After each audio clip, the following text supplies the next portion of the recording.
Professor Yunus সাহেব কিংবা অন্তর্বর্তী সরকার এসেই সংবিধান স্থগিত করে দিতে পারতেন, কিংবা আন্ডার প্রেসিডেন্ট ওথ না নিয়ে অন্য কোনোভাবে ওথ নিতে পারতেন, এবং একটা নতুন সংবিধান প্রণয়নে সকলকে নিয়ে সেই জায়গায় যেতে পারতেন। সেটা পারতেনই, কিন্তু যদি অভ্যুত্থানকারী সমস্ত শক্তি তখন সমর্থন করত। সেখানে অনেকগুলো ফ্যাক্টর আছে, রাজনৈতিক দল, রাষ্ট্রের বিভিন্ন সংস্থা আছে, সেনাবাহিনী থেকে শুরু করে আমলাতন্ত্র থেকে শুরু করে পুলিশ, তো সেগুলো সব ভেঙে পড়েছিল। বিশেষত পুলিশ আমলাতন্ত্রের মধ্যে অনেক বিপর্যয় এসেছিল।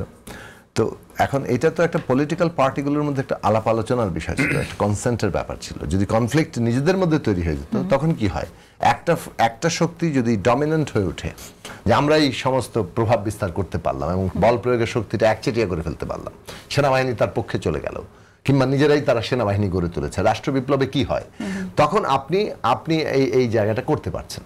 এখন দেখা গেল যে প্রস্তাব আসলো সংবিধান বাতিল করে দিতে হবে, কিন্তু সেটা আন্দোলনকারী শক্তি সময়ের মধ্যেই একমত হচ্ছে না, এবং রাষ্ট্রের যে বিভিন্ন সংস্থা তখন তারা এইটার কোনটার পক্ষে যাবে সেটা নিয়ে একটা দোদুল্যমান অবস্থা, অথবা কোনো একটা একটা পক্ষ নিয়ে নিল, তখন সেই জায়গাটাতে আসলে কার্যকরী কোনো সিদ্ধান্ত নেওয়া যায় না।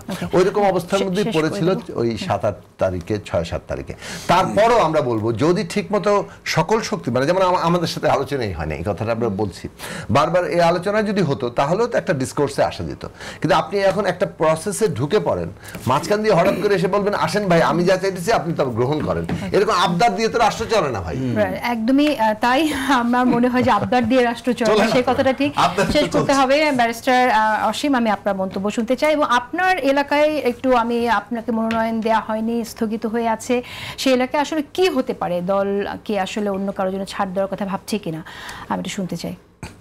এই বিষয়টা আমি খুব একটা জানি না। আপনার কাছে কোনো তথ্য আছে না, আমার কাছে এই ধরনের কোনো তথ্য নেই। আমি একজন উপদেষ্টা, সেখানে ভোটার রয়েছেন, এটা আপনার লোকে মুখে শোনা, হর্সেস মাউথ, যেটা যে শুনেছি তিনি আপনার বিএনপিতে কি যোগদান করবেন নাকি উনি স্বতন্ত্র ইলেকশন করবেন, যেটাই করেন সেটা ভিন্ন জিনিস। কিন্তু আমি মনে করি যে দল একটা সিদ্ধান্ত অবশ্যই নেবে, দলের প্রার্থী সেখানে আপনার দল দেবে।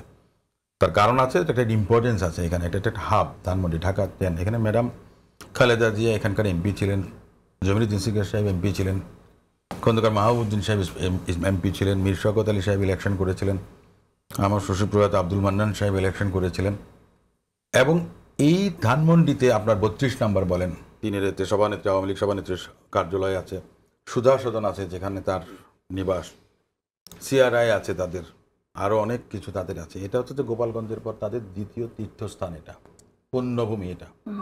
তো সে জায়গাটা থেকে আপনি আপনার দলীয় শক্তি কি খর্ব করবেন? এই যে সাংগঠনিকভাবে যে সংগঠনটা গড়ে তুলেছে নেতাকর্মীরা, যারা জেল জুলুম খেটেছে, অত্যাচার নির্যাতিত হয়েছে,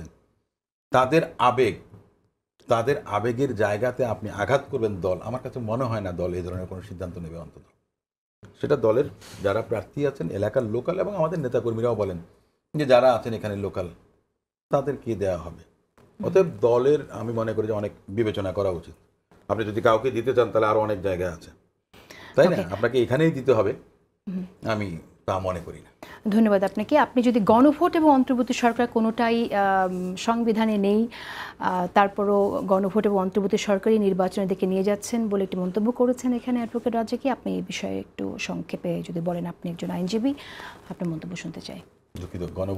গণভোট সংবিধানে নেই এবং অন্তর্বর্তী সরকারও সংবিধানে নেই। ফেব্রুয়ারিতে সেটাও নেই। আমি একটা কথা বলি, দেখেন আমরা তো বলি না যে ডক্ট্রিন অফ নেসেসিটি, যেটা আপনার ফেব্রুয়ারিতে নির্বাচন নাই, ঠিক আছে, আবার অনেকে বলেন যে নির্বাচন তো 5 বছর পরে, মানে 29-এ হবে। সেটাই তো, সংসদ ভাঙিয়া যাওয়ার অব্যবহিত 90 দিন পরে নির্বাচন হতে হবে। তো তাহলে তো সেই টাইম ফ্রেম অনেক আগে চলে যায়। সেটাই বলছি। তাহলে আপনার মনে করেন যে এখন আপনি কি করবেন? তাহলে কি আপনি ইনডেফিনিট পিরিয়ডের জন্য এভাবেই থাকবেন?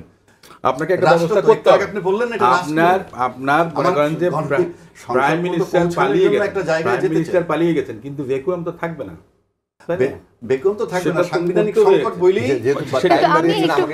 কিন্তু আমি একটু এখানে একটি প্রশ্ন একটু করে রাখতে চাই। আচ্ছা, আবহাওয়া রাজ্যকে আমি একটি প্রশ্ন করে রাখতে চাই। আপনারা যারা আছেন জামাত থেকে, এখন এই কথাটা আমরা শুনছি কিছুদিন হলো যে অন্তর্বর্তী সরকার সংবিধানে নেই, গণভোটও নেই, এই কথাগুলো আমরা শুনছি, বিশেষ করে অন্তর্বর্তী সরকারের কথা। আচ্ছা, কিন্তু আমার প্রশ্ন হচ্ছে যে জামাতেও তো অনেক আইনজীবী আছেন, অন্তর্বর্তী সরকার যখন গঠিত হলো তখন তারা এই কথাটা কেন বললেন না না, এখন নির্বাচনের আগে মুহূর্তে এসে কথাটা বারবার কেন আমি কিন্তু আসছে? ওই জায়গাটাই বলতেছি, ধরেন জোনায়েদ সাকি একজন পলিটিক্যাল লিডার, ম্যাচিউরড এনাফ, তারা সেই সংস্কার কমিটিতে গেছে, ঐক্যমত্য কমিটিতে গেছে, অসীম সাহেবরা গেছে, তারপর শিশির মনিররা গেছে, সেখানে কিন্তু এই প্রশ্নটা রিস্ক করতে পারতো যে আপনি যে আলোচনা করেন পরের কথা, জামাতের নেতারা কিন্তু কেন তার আগে করলেন যে- না? তার আগে যে সাংবিধানিক বাধ্যবাধকতা আছে সর্বোচ্চ 180 দিনের মধ্যে নির্বাচন, সেই জায়গাটা আপনি কিভাবে জোড়াতালি দিবেন বা ঠিক করবেন, সেই প্রশ্ন তখন কিন্তু কেউ রেজ করেননি। কেন করেননি?